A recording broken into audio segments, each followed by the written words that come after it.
நேற்று ஈவினிங்லேருந்து ஹாட் டாப்பிக்காக வைரலாக போயிட்டு இருக்கக்கூடிய ஒரு விஷயம் நடிகர் விஷாலுக்கும் நடிகை சாய் தன்ஷிகாவுக்குமான அந்த காதல் திருமணம் பற்றிய பேச்சு தான். சமீபத்திய ஒரு பேட்டியில் கூட 4 மாதங்களில் நடிகர் விஷாலுக்கு திருமணம் நடக்க இருக்கிறதா அவர் அறிவிச்சிருந்தார்.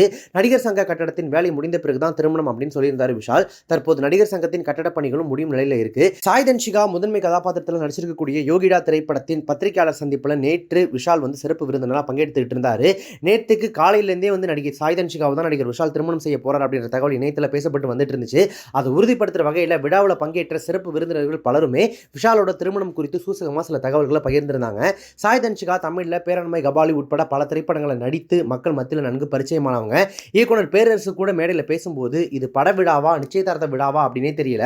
விஷால் சார், எனக்கு வருத்தம், கொஞ்ச நாள் கிசுகிசுவை பரவ விடணும், அதுக்கப்புறம் தான் இதை சொல்லணும், நீங்கள் பொசுக்குன்னு ஜோடியாக உட்காந்துட்டீங்க, நேராக கிளைமேக்ஸை இப்போவே தள்ளி விட்டுட்டீங்க அப்படின்னு சொல்லி விஷால் தன்ஷிகா திருமணத்தை பேசும்போது உறுதிப்படுத்தியிருந்தார். அவரை தொடர்ந்து மேடைக்கு பேசிய நடிகை சாய் தன்ஷிகா பேசும்போது, இந்த நாள் என்னுடைய வாழ்க்கையில் மிகவும் முக்கியமான நாள், 20 வருஷமாக இந்த நாளுக்காக தான் காத்திருந்தோம், இன்னைக்கு காலையில் ஒரு செய்தியை பார்த்துருந்தோம், அதை பார்த்த பிறகும் கூட 15 வருடமாக நாம் நண்பர்கள், இனியும் நம்ம நண்பர்களாகவே இருப்போம் அப்படின்னு சொல்லியிருந்தோம், 15 ஆண்டுகளாக நண்பர்களாக உறவினர்களாக இருந்தோம் அப்படின்னு சொன்னவங்க விஷாலை பார்த்து, என்ன பேபி சொல்லிடலாமா அப்படின்னு வெக்கத்தோடு கேட்டு, ஆமாங்க நானும் விஷாலும் நாங்கள் ஆகஸ்ட் 29ஆம் தேதி திருமணம் பண்ணிக்கவிருக்கோம் அப்படின்றத வெளிப்படையாக சொல்லிட்டாங்க. அவங்கள தொடர்ந்து விஷால் மேடை ஏறி பேசும்போது, பேரரசு சார் கொஞ்ச நாள் கிசுகிசுக்கள் பரவிடட்டும், அப்புறமா திருமணம் பற்றி அறிவிக்கலாம்னு சொல்லியிருந்தாரு.